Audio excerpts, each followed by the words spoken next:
Região com menos bombeiros. Profissionais vão atuar na Operação Golfinho. Manhã de protesto no centro da cidade. Em defesa da Previdência Social, agricultores se mobilizaram aqui em frente à sede do INSS em Lajeado. Uma entrevista com o reitor da Univates, Ney Lázari, e ainda veja como a população se organiza para a ceia de Natal. Essas e mais notícias a partir de agora. O Jornal da Univates, primeira edição, está no ar.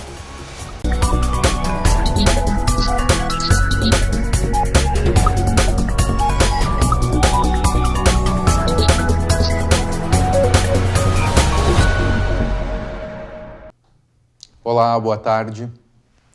O deslocamento de bombeiros para a Operação Golfinho no litoral do Rio Grande do Sul altera o funcionamento dos quartéis da região.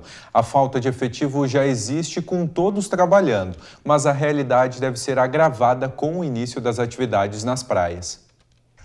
8 bombeiros de Lajeado e Estrela vão trabalhar na Operação Golfinho. Realmente, na época da Operação Golfinho, a gente tem uma carência maior de efetivo, uma vez que parte do efetivo, normalmente, ele passa a apoiar o litoral norte e os balneários na atividade de salva-vidas, né? Com a redução nos efetivos, somada à falta de repasse do governo para pagamento de horas extras, os quartéis dos bombeiros nas duas cidades devem ser fechados em determinados dias. A medida vai até o fim da Operação Golfinho no dia 5 de março. Para nós, hoje, a maior dificuldade que nós enfrentamos realmente é a falta de efetivo.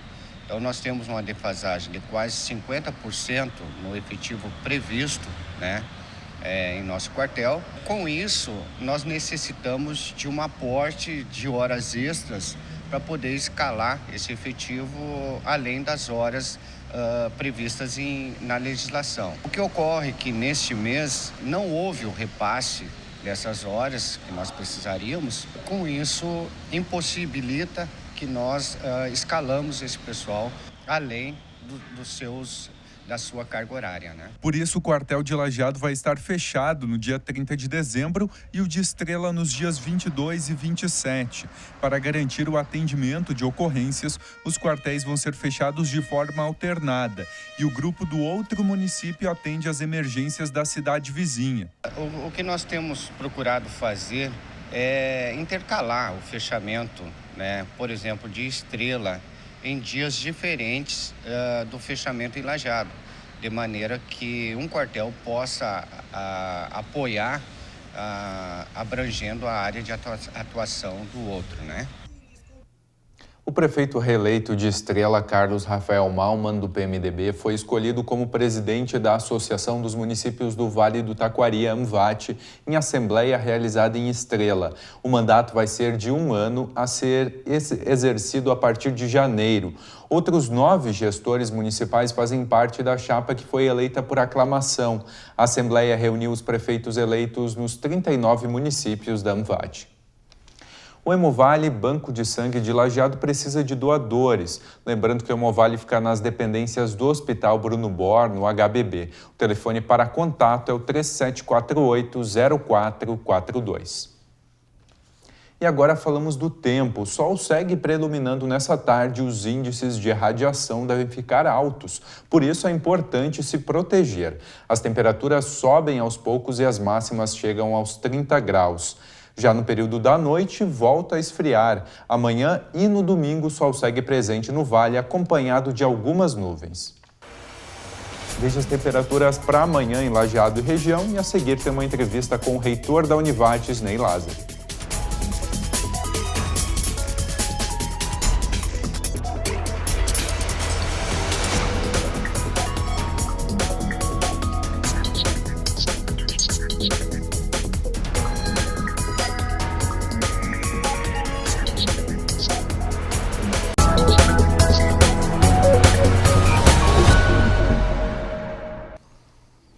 Voltamos com o Jornal da Univates, primeira edição, e agora recebemos o professor e reitor da Univates, Ney Lázari, para uma avaliação de como foi 2016 para a Univates. Então, professor, seja bem-vindo. Obrigado por ter aceito o convite.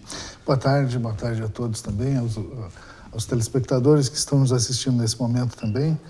E temos um final de ano muito interessante também para a própria instituição, que nós gostaríamos de conversar um pouco sobre isso. Certo. E como avaliar primeiro momento, como avaliar esse ano, 2016, as conquistas, os avanços da Univates? Esse ano foi um ano bastante diferente dos demais anos anteriores para a própria instituição, né? De um lado, nós tivemos problemas com relação ao financiamento estudantil e a dificuldade que a própria crise econômica nacional nos impôs, e, de outro lado, algumas vitórias, como a consolidação da ideia da transformação do centro universitário em universidade, que é um processo que está em andamento, bem encaminhado, e que deve seguir adiante agora para o próximo ano também. E quais os próximos passos nesse sentido, de se tornar universidade, desse avanço tão grande? Isso. Há um conjunto de critérios que o MEC utiliza para esse processo de transformação, por exemplo, de uma faculdade num centro universitário ou de um centro universitário numa universidade. Nós estamos construindo todos esses quesitos que são necessários já ao longo de muitos anos, e desde a fundação praticamente da instituição.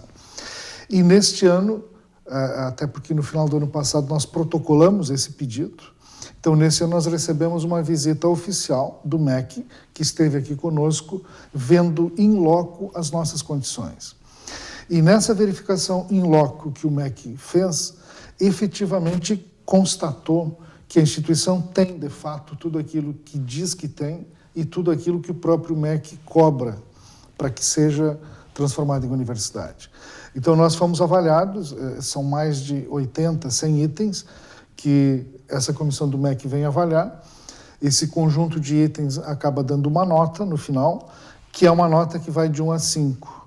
E nós tiramos uma nota 4 muito boa, a rigor é 4,4, alguma coisa, e essa nota nos garante a continuidade do processo. Então, se nós tivéssemos tirado nota 2, por exemplo, o processo era interrompido agora e a instituição teria que esperar mais algum tempo para se credenciar novamente, né? Não é o caso, com a nota 4, então o processo continua. Esse processo agora é analisado internamente no MEC e o MEC encaminha esse processo para o Conselho Nacional de Educação. O Conselho Nacional de Educação tem um prazo que ele pode indicar um novo grupo de pessoas dentro do próprio Conselho para vir visitar a instituição e ver de perto a situação da instituição, ou não. Isso é um critério, a critério do próprio Conselho. Pelas conversas que nós temos com membros do Conselho, eles não indicarão nova comissão de verificação, porque já conhecem a Univates, vários desses conselheiros já estiveram aqui na Univates em outras oportunidades, e há uma tramitação internamente no Conselho, vai para a plenária do Conselho e o Conselho aprova ou não, daí a transformação do centro universitário em universidade. Com essa aprovação, todo o processo volta para a mesa do ministro, o ministro homologa ou não a decisão do Conselho e isso depois é publicado no Diário Oficial e com a publicação no Diário Oficial isso se torna lei, se torna oficializado, né? Todo esse processo pode ser muito rápido e pode ser uma coisa de 4, 5 meses. Agora nós temos as férias pela frente, né? Então, como também pode ser uma coisa muito demorada, né? Nós já tivemos situações em que entre a definição do ministro e a publicação no Diário Oficial, que é uma coisa burocrática e simples, de demorar quase um ano, né? Então nós temos aí um prazo que a gente considera algo como de 4, 5 meses, até metade de 2018, né? Que pode acontecer isso também. Que não é tão longe também. Que também não é tão longe assim, exatamente. E ainda é algo que, nesse momento do país, pode acontecer, uma mudança de ministério, algum outro tipo de confusão que apareça nas relações com o governo federal e atrasar todo esse processo. Em condições normais, digamos, meados do ano que vem, devemos ter oficializado, então, a transformação da Univates em centro universitário. No Brasil inteiro, hoje, são 3 instituições que estão nesse processo de transformação em universidade. Nós, que é o processo mais avançado dessas 3, a Unilassalle, que é um centro universitário lassalista de Canoas, também tem o seu processo. Eles receberam agora, essa semana, a visita da comissão de verificação também, semelhante ao que nós tivemos, e a Unifra de Santa Maria. Coincidentemente, os 3 são gaúchos também. Pertence ao comum. Pertence ao comum, exatamente. A Unifre de Santa Maria está bem mais atrasado o processo, mas até por uma questão que eles quiseram atrasar um pouco, né? E provavelmente para o ano que vem deve andar de forma mais célere.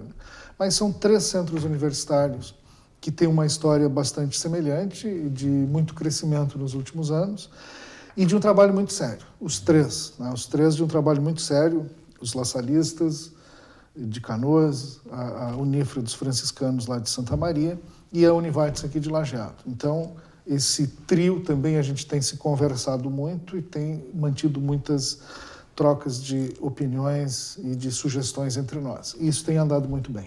E se falarmos em termos de avanço, você também foste reeleito frente à Univates como reitor. O que vem por aí, professor, para o próximo ano, em termos de projetos e planejamento? Nós temos um grupo de trabalho aqui na Univates. Esse grupo, se a gente for às raízes dele, ele vem desde os anos 80. E esse grupo tem, digamos, se mantido com um norte, se mantido com uma linha mestre de condução dos trabalhos durante todo esse tempo. O processo eleitoral que aconteceu esse ano homologa e dá força no sentido de que essa linha de trabalho, esse tipo de conduta, que ele continue. Então, esse grupo ganha, é conduzido por mais 4 anos. O que nós temos pela frente de grandes desafios, digamos, né? Um deles é lidar com um novo momento do ensino superior, né? A história da Univates, por exemplo, é uma história de 30 anos de crescimento todo esse tempo. Agora, nesse ano de 2016 e muito provavelmente 2017, serão os 2 primeiros anos de decrescimento, né? Então, de ter uma redução do número de alunos, né? Claro que não é uma coisa que vá impactar substancialmente a instituição, mas muda a forma de trabalhar com as coisas e muda a forma de se pensar no futuro da própria instituição e de como ela tem que ser consolidada também. Então, muda. Agora, o perfil do ensino superior no Brasil está mudando em função de crises do financiamento estudantil. O FIES, por exemplo, é uma crise muito grande nesse setor. E a própria crise nacional, né, das pessoas que até tinham recurso para poder estudar e muitas delas perderam o emprego, né? Muitas delas estão tendo redução do seu salário em algumas empresas ou tendo que mudar de emprego. Na região, muito comum as pessoas trabalharem e estudarem, inclusive. Exatamente. Aqui, 80% dos nossos alunos, até mais do que isso, são alunos trabalhadores, né? E nos seus empregos, em algumas situações, perderam o emprego ou trocaram de emprego para empregos com renda menor, né? Então, isso tudo muda esse perfil. Mas isso são coisas momentâneas, de um período de tempo, e certamente em seguida a gente volta a consolidar a situação e a crescer de novo. E um grande espaço que nós achamos importante de consolidação da instituição é com o Parque Tecnológico. Vindo a nossa transformação de centro universitário em universidade, a bandeira seguinte é a nossa consolidação com o Parque Tecnológico. O Parque Tecnológico que tem a ver com novos negócios, novos empreendimentos, com a criatividade, com a modernização, com a atração dos próprios alunos, professores da instituição, no sentido de empreenderem novos negócios e novas iniciativas. Isso nós já estamos trabalhando faz tempo, são coisas que vão se consolidando ao longo dos anos e que, a partir do momento agora que a gente terminar esse processo da transformação em universidade, nós vamos intensificar isso de alguma forma. E isso tem uma importância muito grande também na relação da universidade com a região. Auxiliando no desenvolvimento regional. No desenvolvimento regional, exatamente. De criar não só novos empregos, mas de criar novos trabalhos, né? As pessoas que vão trabalhar em coisas que são suas, e não só buscar um emprego, digamos, numa empresa já estabelecida ou numa empresa tradicional. E novos trabalhos para um novo mundo que tem novas tecnologias. E isso implica, sim, em qualificar gente para isso e também, não só a qualificação técnica, mas a qualificação como pessoa, a qualificação como interesse da pessoa de que ela também tenha o seu negócio, a sua iniciativa pessoal e um processo de inovação e de construção de novos negócios. Professor, nosso tempo então está encerrando. Últimas palavras, quer deixar algum recado específico também? Acho que uma grande conquista desse ano também é a nossa TV aberta, né? Que nós estamos conseguindo numa parceria com a Prefeitura Municipal de Lajeado. A rigor, essa TV pertence à Prefeitura Municipal, mas que é o canal da cidadania e que vai ser administrado e tocado adiante pela Univates.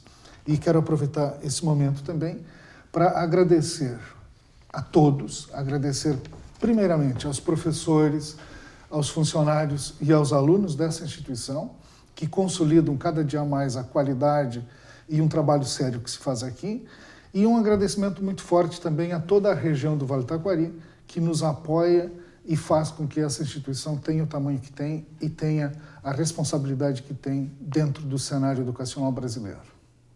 Professor, então, obrigado pela presença, por compartilhar um pouquinho do que vem por aí também, além dessa análise de 2016. Exatamente. Muito obrigado. Certo. E agora a gente vai para um rápido intervalo. Na sequência, o Jornal da Univates está de volta.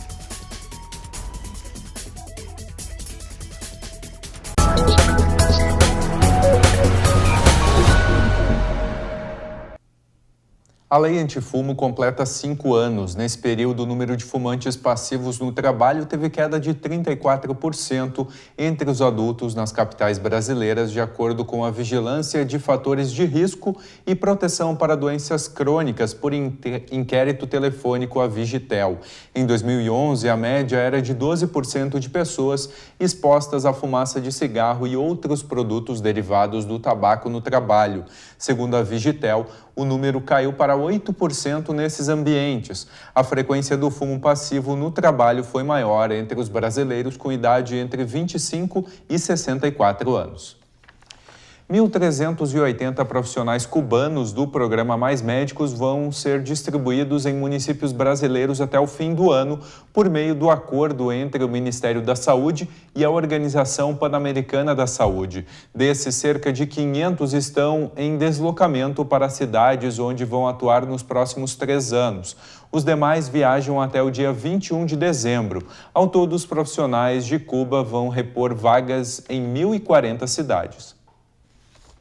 O Hospital São Gabriel Arcanjo solicitou à 16ª Coordenadoria Regional de Saúde prazo de mais 90 dias para entregar a documentação da obra necessária para a reativação do bloco cirúrgico.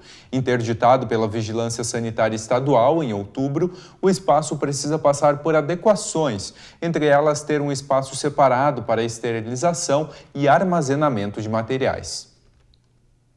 Manhã de protesto no centro de Lajeado. Alterações previstas na Previdência Social não agradam algumas classes trabalhistas. Agricultores reunidos em frente à sede do INSS de Lajeado, manifesto contra as mudanças na Previdência Social propostas pelo governo federal. Hoje, a Constituição Federal prevê que o homem agricultor se aposente aos 60 anos e a mulher aos 55, mas as mudanças previstas na Previdência Social mudam isso para os 65 anos. Homens e mulheres só conseguirão se aposentar depois disso. Nós não vamos aceitar essa mudança. Eu gostaria, sim, que os governantes olhassem um pouquinho para este rosto sofrido, essas mãos calejadas dos colonos, porque a gente não tem mais condições. E quem produz o alimento do pessoal da cidade somos nós, os colonos, e nós gostaríamos, assim, de continuar fazendo isso, mas com uma remuneração mais justa. Além disso, as mudanças prevêem maior contribuição dos agricultores para a Previdência. Nós já contribuímos diretamente com 2,1 direto para a Previdência, de tudo aquilo toda a riqueza que a gente produz e comercializa, 2,1 cai direto de tudo que se comercializa cai direto na Previdência. E com essa reforma, estou querendo dizer que nós temos que, além de tudo isso, ainda contribuir, né, mensalmente para poder se aposentar durante mais 25 anos. Entre os manifestantes, sentimento de injustiça e desigualdade. O setor primário, a agricultura, deu um superávit positivo. Então, quer dizer que o trabalho do agricultor, ele é um trabalho que está dando resultado positivo. Então, eu acho que os nossos poderes públicos devem analisar por isso também, né? que cada vez nós temos menos pessoas ligadas à agricultura, né, devido a uma pressão, né, não só econômica, mas uma pressão toda de uma sociedade que está tirando o direito básico, né, do agricultor, que é produzir a comida, que é a alimentação, que é essencial para nós. Né. O manifesto contra as mudanças na Previdência Social foram realizados hoje em mais de 50 cidades do estado. E a seguir, a nossa equipe foi às ruas para ver como a população está se organizando para as ceias de fim de ano.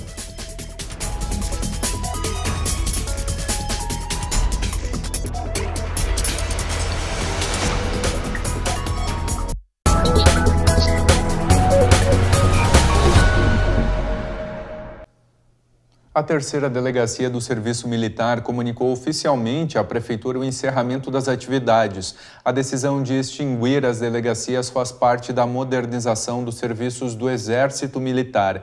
A Junta de Lajeado vai continuar a emissão de documentos. Por outro lado, os alistamentos passam a ser feitos não mais de forma presencial, mas sim pelo site alistamento.eb.mil.br.